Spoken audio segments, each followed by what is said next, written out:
Hi everyone, welcome to my channel. In today's video I will show you how you can reduce the length of your jeans without sewing machine.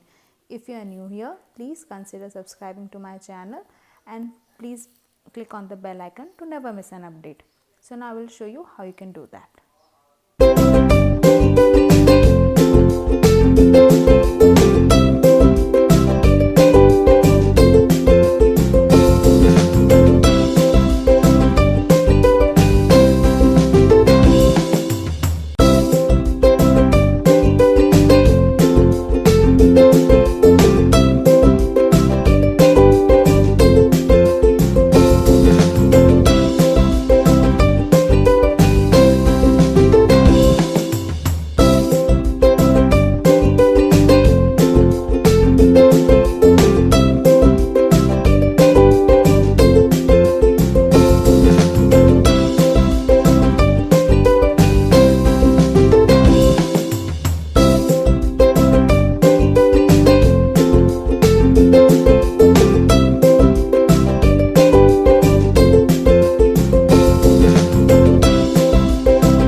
So as you can see, this is the end result.